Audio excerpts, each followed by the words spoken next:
All right, I get to close the night out. I don't know what I'm going to talk about. All right, first of all, I'd like to thank Matt and Tegan and Belinda for coming along and presenting and sharing some information. I think it's great to actually have some connection between some of the businesses in town that help with health and fitness. It's one of the things that's like, it seems a little bit lost. I definitely always thought that was good, like businesses in the fitness industry should be working together rather than kind of being separate. So like we don't do Pilates or yoga, but Belinda does. So it would definitely, you know, send them that way rather than go, oh, we don't know anything about that.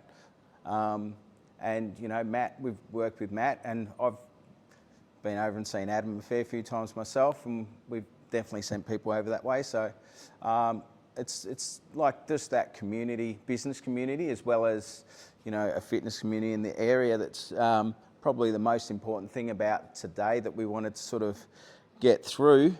I did promise 7 tips to eat more, train less and improve results. Now I've got to remember what those were. Seemed like a good idea at the time. Yeah, no, that's what I do, but how to help you guys is probably more the point. All right, so it comes down to metabolism. So that's what this chart's all about. It's behind me. I can see it over there, but it feels weird to look that way. I look over your heads. But so one of the first sort of tips I always say is, like, you want to include strength training. So, you know, you can see Belinda for strength training with Pilates. We do strength training here, but you know, you want a progressive program, and that's the main point, to be able to build muscle, because muscle drives 60%, 66% of our energy usage on a daily basis through our metabolism. So the more muscle we have, the more energy we use, so therefore our metabolism is higher. So we hear about those people with the high metabolism, we sort of all hate them. But, you know, we can do things to lift our own metabolisms. And that's what building muscle can do for you, along with many other great things. When you're sort of thinking about that fat loss, that's kind of where you sort of look at. Now, the next thing to think about is cardio. So you can spend a lot of time running on a treadmill or just running. No, you haven't. And there's nothing wrong with that. But if your goal is fat loss, for example, so if you weren't a runner and you were to start going out and running, that would be quite an intense activity. But when you're someone who can do a 250-kilometre run in the desert, going for a 10K jog around the area is probably not going to be intense. So it's not going to be that thing that's going to help burn fat. So bringing in something like intense interval type training is definitely going to be something that will help burn fat in a short amount of time. So one way, so the first, by building some muscle, we're lifting our metabolism, and then, you know, with the second, we're manipulating that metabolism to run a bit higher for up to 24 hours when you do that sort of high intensity style interval training. So you can get, you know, 3 times the amount of calorie burn for half the amount of work, say, compared to running at a steady state. All right, now back to the steady state stuff. So jogging for a runner would be what we call low intensity activity. So something they enjoy. It could also be walking a dog, breaking your foot. That could also be fun too. Same person seems to do all these things. But yeah, walking the dog can be a low intensity activity. The same as, say, someone who's a runner and enjoys just a quiet run can relax and run and do low intensity activity by running. For me, about 100 metres of jogging is probably enough. I'm exhausted. Now, sort of looking into the food side of things, again, protein's something that brings in thermogenesis. So you do burn more energy. I was talking about this with you today, Fran. So protein at each meal can definitely bring that thermogenesis in. It's so you burn more fat. just by having more protein, but also it supports your muscle growth and, well, I was going to say muscle growth, but also maintenance that you might sort of be working on with your resistance training or Pilates, strength training, I'll say. So bringing in that protein. Now, the other thing is, I've got more slides. I just realised. All right, so now we're going to get into where the more food comes in. So if you're going to start moving, and I don't suggest that you change the cheeseburger to a plate full of veggies, but the idea of these next few slides is purely the difference in the amount of food you need to eat. So that cheeseburger is sitting at about 300 calories, and that plate on the other side, which is a full plate of veggies, is also 300 calories. What I tend to see, like through challenges and stuff that we've run in the past, is in order to try and burn off that fat, it's like, all right, I'm going to stop eating a cheeseburger, or I'm going to stop having a meat pie or something, and then you've got a tiny little salad about the same size as a meat pie and a little bit of tuna next to it, and it's like, oh, this is what I'm eating. And then 2 days into that, it's like, I can't do this, I'm starving. And it's like, well, of course you are, because you've gone from eating, 300 calorie burger, or if you added fries, you're up towards 700 calories, and you've replaced it with barely 100 calories worth of food. So you are starving. Your body needs more energy than that. So you definitely, when you start moving from, processed foods to whole foods, and it doesn't have to be burgers, but, so all this is 300 calories right there. Even the tuna and the salad, then. So, if you're replacing a burger with tuna and salad, that's the kind of size you need to sort of replace that. But that's not what we're seeing. You're seeing the little side bowl of salad and the little tiny bit of tuna, and then someone's complaining they're starving and they can't continue on with this any longer, and I need to stop. And then you look at what they're eating and go, you're not going to survive on that. So you definitely, the best way to do things is to move to those more unprocessed foods, but you've just got to understand you do need to eat more when you're going to move to those foods.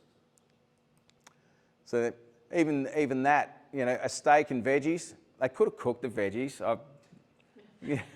Like I'm not eating raw broccoli and I might eat raw broccoli, but I'm not eating raw pumpkin. But the point is that's still 300 calories, and that's a decent plate of food. So the idea of, moving away from processed foods doesn't mean we should be starving ourselves. We should be eating quite, an amount of food, but, moving away from processed carbohydrates and including more vegetables and fruits is probably what you want to do. Now, I just mentioned carbs. That seems to be a dirty word, but we'll just talk about that for a second. So, carbs, they can have the effect of, you have a blood sugar spike due to like a high energy carbohydrate, and then that leads on to insulin, which leads to storage. This can be a really good process if you've been exercising at the time, because after exercise, you've depleted muscles from glycogen, which is our stored carbohydrate. So you've depleted muscles. You've worked your body pretty hard. So if you're having protein and carbohydrates at this time, that's going to help your body recover. So in saying that, and that's bringing a little bit of thing called nutrient timing, which I'll say nutrient timing is like a 1%er. If you're doing nothing else right and you start doing nutrient timing, it's not going to make a difference. But what the point that I want to get across is, if you are sort of going for a low carbohydrate diet or a no carb sort of type of thing, you are going to short circuit yourself because you're not getting what you need to recover. So a way of manipulating that, nutrient timing manipulation, would be to take out the carbohydrates from your general daily diet and put them in around your exercise. So that's a great way to do it, but it's not that important to do that. As long as you're keeping some carbs around your exercise, you're going to have what you need to recover. But you can do it. So, leads me up to number 7. A thing called omega-3. does some amazing things within the body, helps with lots of things. So, and generally, we're looking at probably 90% of the population is deficient of omega-3. So by sort of including varying sources, so of course we've got the fish, we've got green leafy vegetables, we've got things like fish oil, flax oil, which can be used as a dressing over vegetables, over salads, or you can go flax oil capsules. Some people hate the taste of flax oil, but you know, there's a range of different options for omega-3, but it's great to get at least some source of omega-3 coming in at every meal. So that's basically my 7 tips. Anyone got any questions on my 7 tips? Do you want me to quickly recap them? All right. So follow a program designed to build muscle. Perform cardio designed for fitness or fat loss, so that's your high intensity interval sort of stuff. Some low intensity activity, stuff you enjoy. So a lot of people go, hey, I'm really busy at work, does that count? And it's like, are you stressed out and wishing that everything would stop and you could get out of there? Yeah. I go, well, it's probably not what you would call giving back to yourself and relaxing and some low intensity activity. It's stressful and it's hard on yourself. So if that's how it is, then it probably wouldn't count it as low intensity activity. It wants to be something that gives back to you, lets you relax a little. So something like yoga would be great for that, because that's the thought process behind it. But you know, if Belinda wants to work you harder, it probably won't be.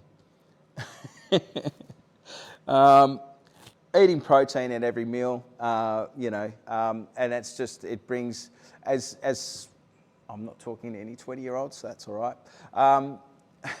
You know, as we get older, protein probably becomes a little bit more important in our diet, because it's trying to maintain, like I don't like to harp on about muscle all the time, because like I do, but I don't. I know that people go, don't talk to me about muscle, I don't want to be bulky.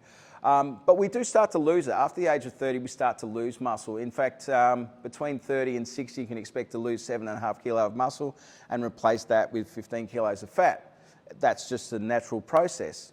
So, you know, getting exercise to build muscle, having protein, you know, rich sources of protein in the diet can definitely help with slowing that or reversing that process. So that's why we're saying that protein's important, and that's why we're saying building muscle is important. That was number 4. Number 5, eating more whole foods rather than processed foods, and just understanding that that means, you know, more food, really. So think about that right there. There's 3 plates of food there. There's chicken salad and chickpeas, another couple of salads there, and that equates to the same amount of calories as that burger and fries. So it's a massive difference, that being said. And then, yeah, so that's another view of the same food. Now we've moved up to a quarter pounder.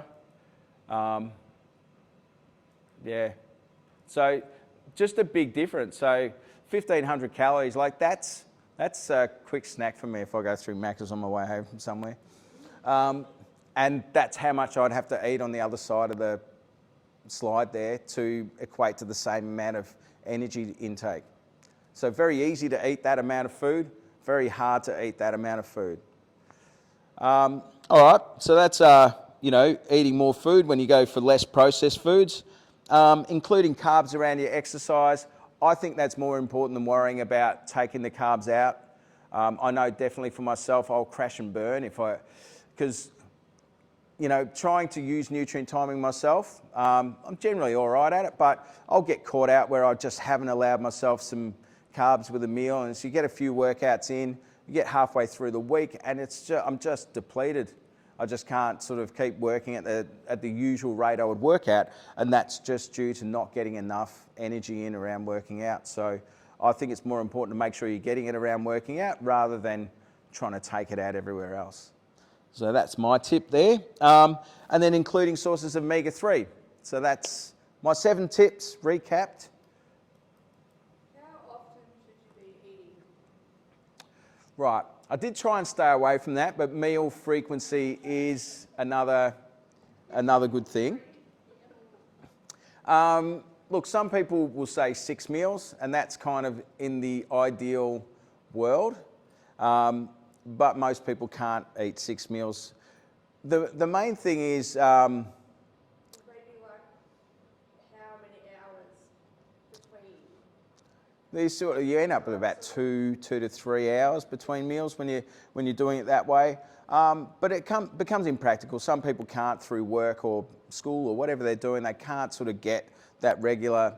But what you try to do is work out what works for you, like a schedule that works for you. And the difference is, if you're going to have 4 hours between meals, you're probably going to have a bigger meal then that will take you through. And then if you've only got 2 hours between that and the next meal, you'll have a smaller meal. And that's fine. It's just, it is really a matter about working what's best for you.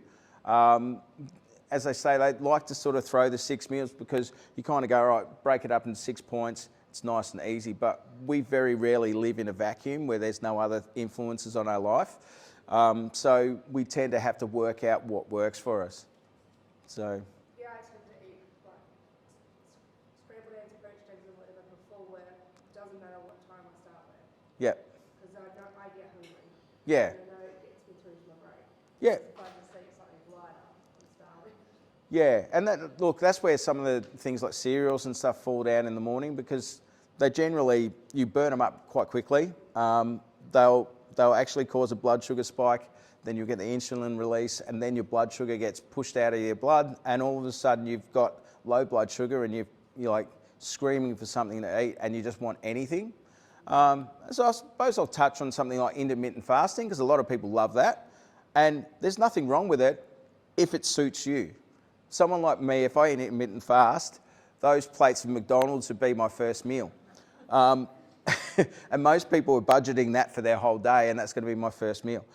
And I'll just keep eating like for the rest of the day. So intermittent fasting doesn't work for me at all. But if I get up, at the moment I have my first meal at about 4:45,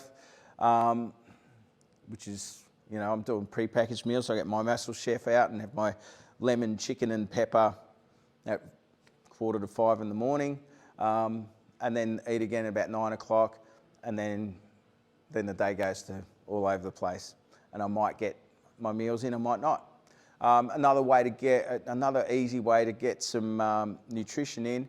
I don't like to call it meals, like liquid meals, but blending in fruits and veggies with protein, with some milk or water or whatever you may have.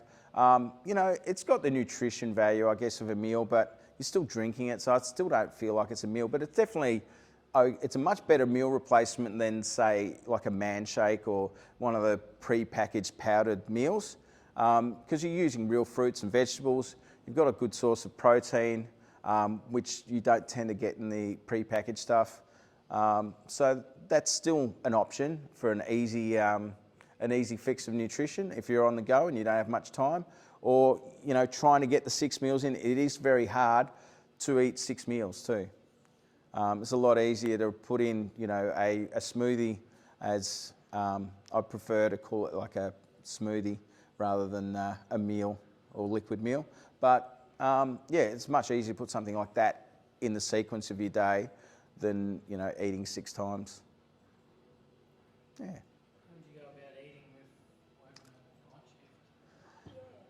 The old night shift. You're on, like, you do alternating shifts sort of thing? Yeah.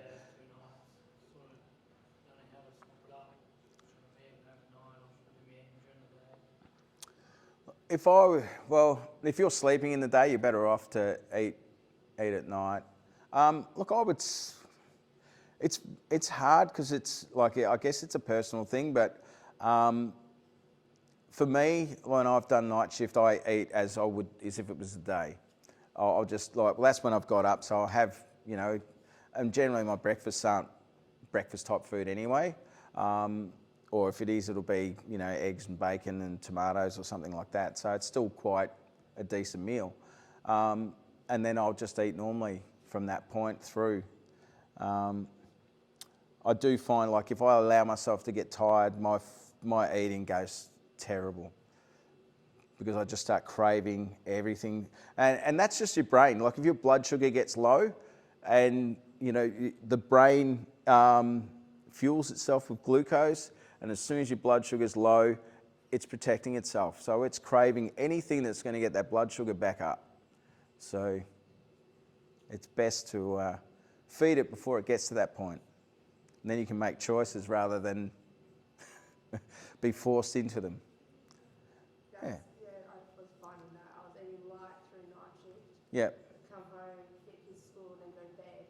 By the time I woke up at 2 or 3, I was starving. And Yeah. then I'd just get a bowl of cereal or something I wouldn't normally eat, and my eating would just go downhill.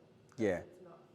Yeah, and it's definitely stuff like that. And so recognising the pattern, that's kind of the best way. A lot of people won't recognise well, that's the pattern. I've eaten light through the night. So there's what's caused the problem.